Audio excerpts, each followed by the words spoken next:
नमस्कार दोस्तों, स्वागत है आपके अपने YouTube चैनल लीगल सहायता में। दोस्तों, यदि पुलिस एफआईआर दर्ज होने के बाद सही तरीके से इन्वेस्टिगेशन नहीं कर रही है और आप शिकायत करता है और आपको ऐसा लग रहा है कि पुलिस इन्वेस्टिगेशन को गलत तरीके से गलत डायरेक्शन में लेके जा रही है,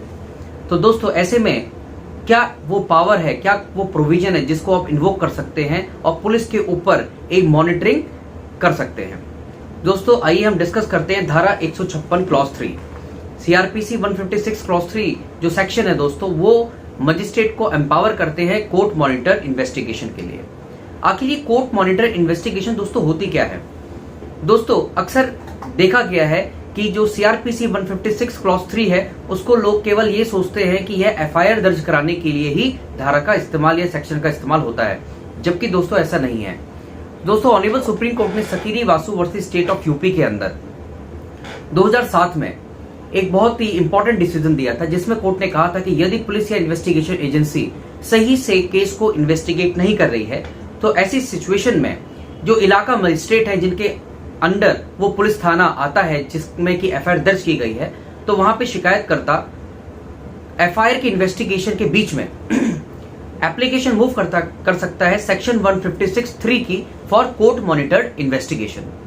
दोस्तों आइए देखते हैं कि माननीय supreme court Sakiri Vasu versus state of UP में क्या कहते हैं।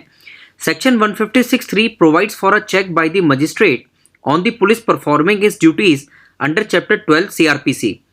इन cases where the magistrate finds that the police has not done its duty of investigating the case at all, or has not done it satisfactorily, he can issue a direction to the police to do the investigation properly and can monitor the same. तो दोस्तों court monitor जो investigation है उसके अंदर magistrate जो होते हैं उनका रोल क्या होता है, ये मैं आपसे अभी डिस्कस कर रहा हूं। दोस्तों जब आप एप्लीकेशन लगाते हैं तो आप अपनी ऑब्जेक्शंस उस एप्लीकेशन में बताएंगे कि मेरा केस ये है और पुलिस इस तरीके से मेरे केस को डिस्टॉर्ट कर रही है। फॉर एग्जांपल मैं आपको छोटा सा उदाहरण देता हूं। माना कि कोई भी क्राइम जो है वो ए प्लेस पे होता है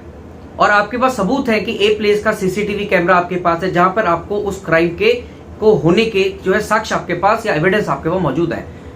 किंतु पुलिस क्या करती है कि बी कोई प्लेस है वहां पर जाके या वहां के इंसिडेंट को दिखाती है कि ये तो यहां का इंसिडेंट है और यहां पर अक्यूज मौजूद नहीं था। तो कहीं ना कहीं इन्वेस्टिगेशन को डिरेल किया जा रहा होता है और पुलिस आपके द्वारा दिए गए सबूतों को, आपके द्वारा दी गई इंफॉर्मेशन को सही से इस्तेमाल नहीं करती है और डिरेल करने लग जाती है पूरे इन्वेस्टिगेशन प्रोसेस को। तो यहां पे जरूरत पड़ती है हमें कोर्ट का सहारा लेने की। तो सेक्शन 156 क्लॉज 3 एम्पावर करता है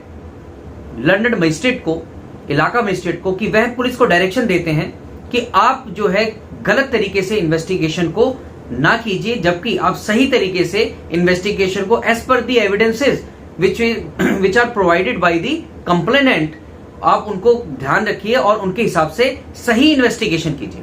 दोस्तों मैं आपको बताना चाहूंगा एक खास बात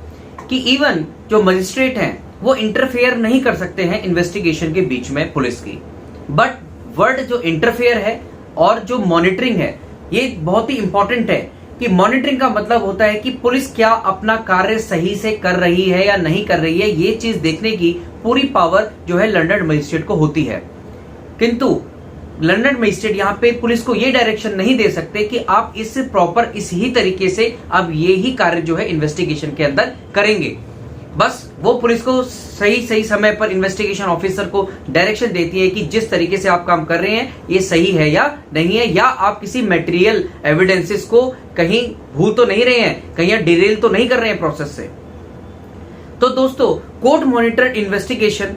की एप्लीकेशन एक बार लगाने के बाद इन्वेस्टिगेशन एजेंसी जो है कोर्ट की नजरों में आ जाती है और उसके एक जो भी उसका एक्शन है उसको टाइम टू टाइम कोर्ट में रिपोर्ट करना पड़ता है कि इस एफआईआर के अंदर हमने ये इन्वेस्टिगेशन इस तरीके से की है। और लंदन जो मजिस्ट्रेट हैं, इलाका मजिस्ट्रेट हैं, वो इस चीज को देखेंगे कि क्या पुलिस सही तरीके से इन्वेस्टिगेशन कर रही है या नहीं कर रही है। तो दोस्तों ये था एक छोटा सा टॉपिक आपके लिए हमारे इस लीगल सहायता सेक्शन का, और दोस्तों इसी तरीके की और छोटी छोटी लीगल टिप्स के लिए आप हमारे YouTube चैनल लीगल सहायता को सब्सक्राइब कर सकते हैं, लाइक कर सकते हैं दोस्तों, और कमेंट करना मत भूलिएगा, बिकॉज आप ही के कमेंट से जो है हम आगे की स्ट्रैटेजी बनाते हैं कि आपको किस किस तरीके की परेशानियां अक्सर नॉर्मल लाइफ में झेलनी पड़ती हैं दोस्तों। तो दोस्तों हमसे जुड़े रहिए। नमस्कार, जय हिंद दोस्तों।